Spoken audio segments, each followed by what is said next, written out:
warahmatullahi wabarakatuh. Kembali lagi kawan di Legenda Catur Dunia. Kembali lagi di Tata Steel Chess 2025 setelah hari jeda memasuki babak ke-6 kawan. Nah, di babak ke-6 hanya ada satu partai yang berakhir menang kalah, yaitu partainya Alexis Sarana yang mengalahkan Vladimir Fedosev, dan 6 partai lainnya berakhir miss kawan. Masih ada nama Abdus Satrob bersama Pragnananda memimpin turnamen sampai babak ke-6 ini dengan perolehan 4,5 poin. Diikuti Domara Jugukes selisih setengah poin saja, dan Vladimir Fedosev, Pentalo Harikrishna, dan Alexis Sarana mengikutinya kawan. Sedangkan posisi buncit masih ada Arjun Erigaisi, ada Leon Luke Mendoka, dan Max Warmerdam. Oke, untuk game yang akan kita ulas ini kawan, saya ingin melihat pertarungan dua pecatur muda yang sejak awal tahun 2022 ya, mereka sudah sering ketemu dan menjadi ikon pertarungan pecatur muda kawan. Dan akan kita sering lihat pertempuran keduanya di atas papan. Dan rekor pertemuan keduanya ini di permainan klasikal sebanyak 11 kali kawan, 9 kali draw dan masing-masing 1 kali saling mengalahkan. Sedangkan untuk permainan cepat kawan, Abdus Satrob ini mengalahkan Domara Jugukes sebanyak 10 kali. Unggul Abdus Satrob dalam permainan cepat kawan, kalah 4 kali dan 9 kali remis kawan. Itulah catatan pertemuan keduanya dalam permainan klasikal ataupun permainan cepat, rapid ataupun blitz. Oke, di babak ke-6 Tata Steel ini, Nordibek Abdus Satrob pegang putih mengawali dengan pembukaan pion raja, pion E4. Ada pion E5, kuda F3, kuda C6 kawan. Pembukaan Italia dipilih Nordibek Abdus Satrob. Ada gajah C5 Giojo Piano dan pion A4.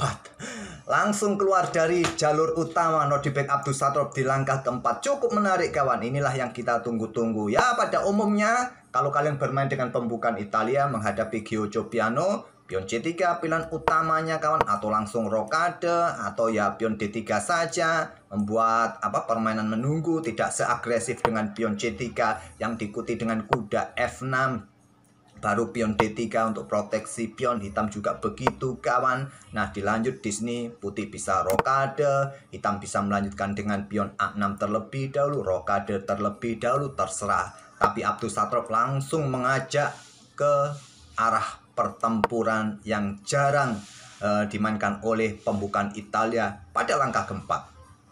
Oke, kuda F6 serang pion, pion D3, pion D6 juga perkuat posisi pionnya kawan. Dorong terus maju Abdus Satrob, kemudian gajah B4 skak untuk mendapatkan pion di sini. Tentu blokade dengan gajah menantang pertukaran sekaligus lindungi pion. Baku hantam petak D2, ambil balik menggunakan kuda B.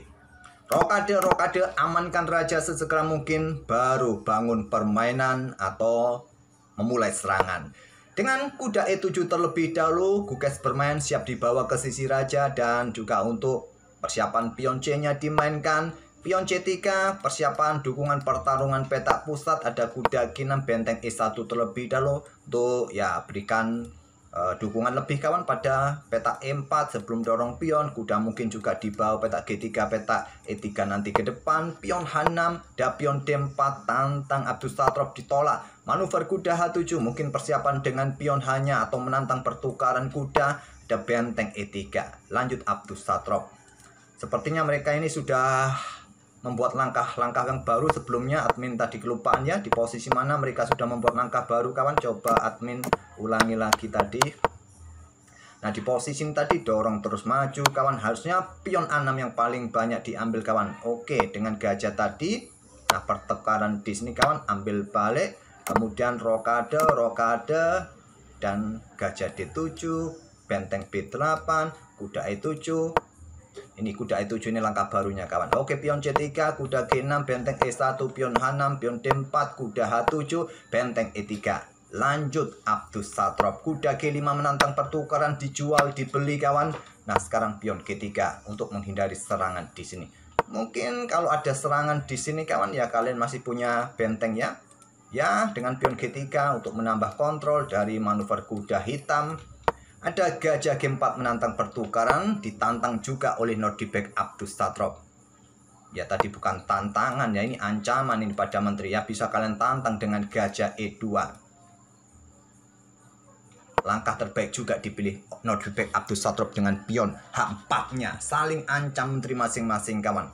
Ditolak dengan langkah Menteri H5, menambah tekanan kawan. Kalau kalian terima pertukaran menteri dengan cara seperti ini, ya bisa dilanjut, gajah mungkin akan kembali terlebih dahulu. Tapi coba lihat struktur, kalian akan rusak. Mungkin raja G2, benteng H1 menekan lajur H. Ini kurang bagus buat hitam, jadi tahan dengan Menteri H5. Nah, di backup to Satrap mencoba mengincar peta F7 kawan, juga mengincar peta B7 kawan, benteng AB8, kuda F1 siap manuver untuk ganggu gajah. Gajah memang posisinya cukup menyulitkan bagi pergerakan benteng jika digeser ke ruang terang. Nah, kuda E7 terlebih dahulu, ada kuda H2, gajah mundur, dan gajah E2.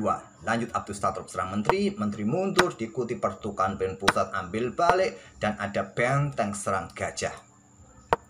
Gajah E6 serang menteri, menteri B5 tetap memberikan tekanan kawan, dan juga kalau ada kesempatan nanti berikan dukungan bagi bentengnya menusuk ke baris ke-7. Di sini ada kuda C6, pion B6.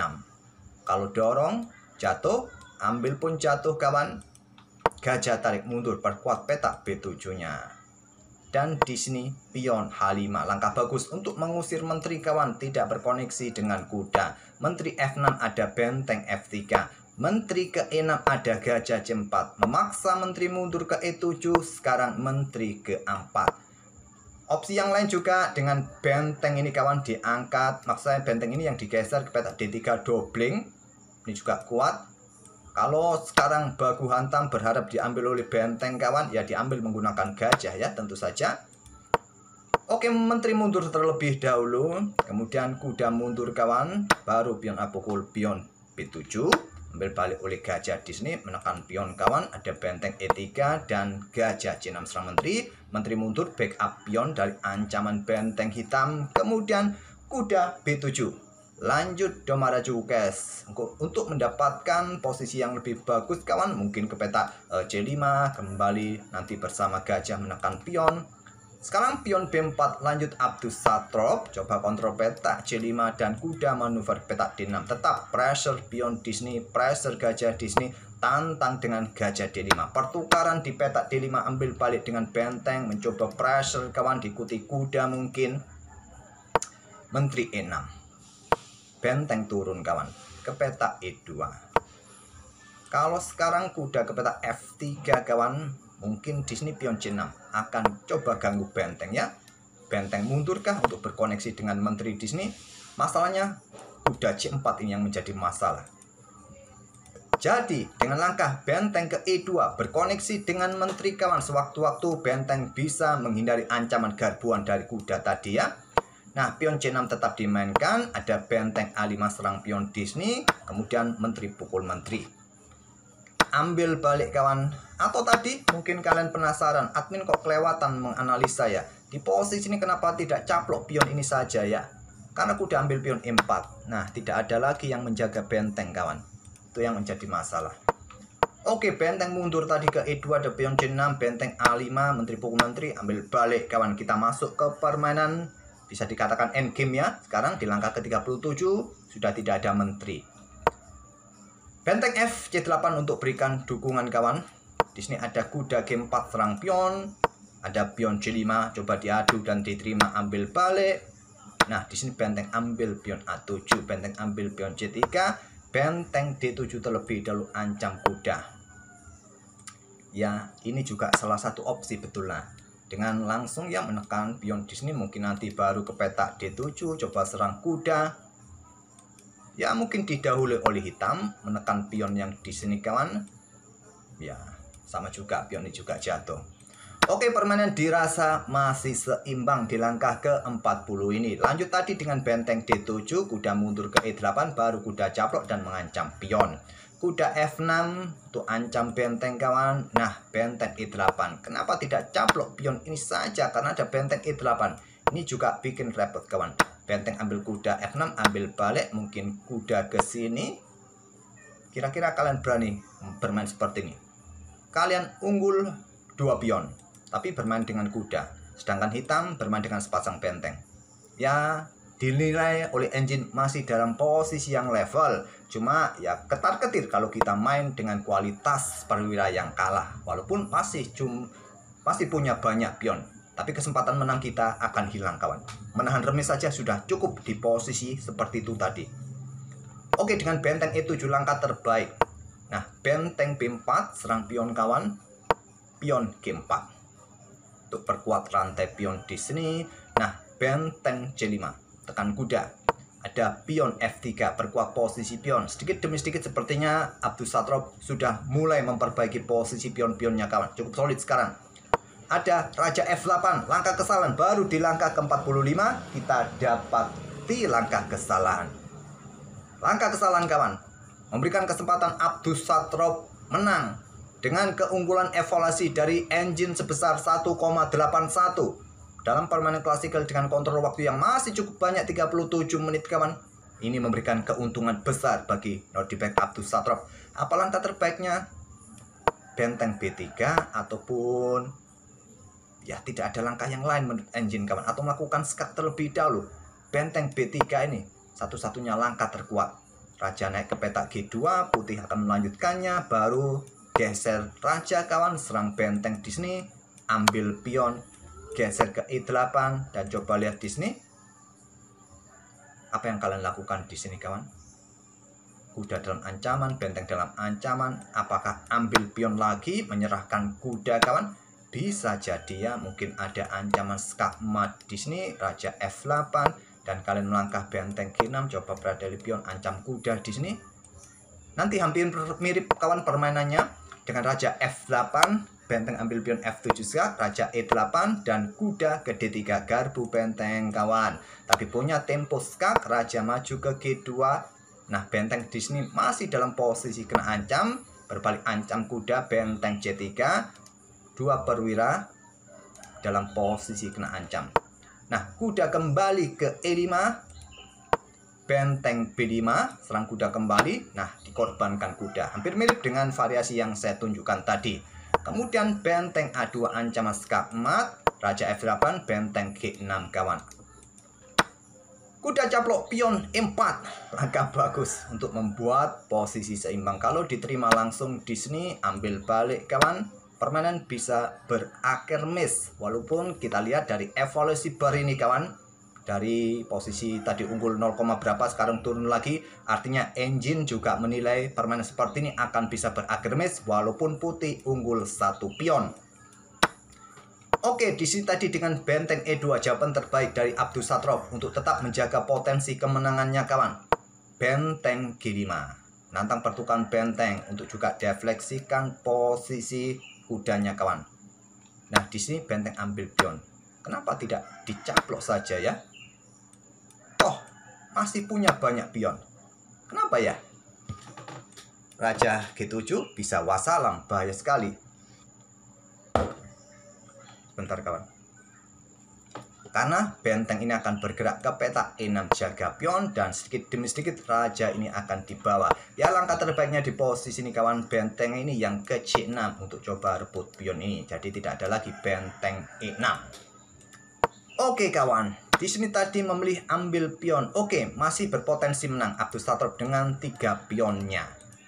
Lanjut kuda lari ke C5, benteng C6, kuda A4, menolak pertukaran, serang kuda terus, lari ke petak C5 lagi, benteng A8 skak. Nah, mulai melakukan kesalahan Abdus Satrob. Kalau ingin melakukan skak yang kuat, ke petak F6 saja kawan, ke petak F6 saja. Selepas itu mungkin raja ke petak G7. Nah, kalian geser lagi benteng. Kalau diajak menantang pertukaran lagi, giliran benteng yang di sini ikut bermain. Kalau ke sini kawan, nah benteng C ini bisa doubling saja petak E6. Masih kawan, masih punya kesempatan untuk menang. Tapi dengan skak kawan, memberikan kesempatan raja ini maju, kemudian skak lagi, maju lagi. Nah, coba lihat sedikit demi sedikit keunggulan Abdus Satrob hilang. Sekarang hilang plus. Kata orang Jawa, hilang plus. Benteng ini cukup doubling. Doubling di baris ke-7. Coba lihat, ya bisa melakukan skat. Nah, ada potensi nanti sedikit demi sedikit pion didorong maju. Atau kalian mulai dorong pion maju di kawan, bagus juga. Ini bagus juga kawan. Coba lihat. Bagaimana cara menghadang pion ini? Mundur, petak G8. Nah, sekarang benteng ini kalian tempatkan petak C7 pin, kawan. Kalau ada kuda A4 lagi di sini, ya geser lagi, ancam, mungkin kembali ke sini, kawan. Kalian sekarang melangkah raja ke petak G3 saja. Sedikit demi sedikit bawa raja naik. Langsung benteng E8, masalahnya ada kuda E6 dimainkan oleh Abdus Satrop menjaga petak F4 atau melakukan skak. Nanti diikuti benteng, kawan. Pion H6. Nah, tidak coba dikejar ya karena sudah ada benteng yang mengawasi baris belakang. Tapi E5 ini sangat-sangat powerful untuk menghasilkan game remis. Melakukan skak di sini, double benteng, kawan. Bermain nanti di lajur H, lajur G, bisa berakhir miss. Kuda pun sangat bagus posisinya, mengawal petak F8, tidak ada kesempatan skak. Benteng A6 pin kuda. Benteng C2 skak.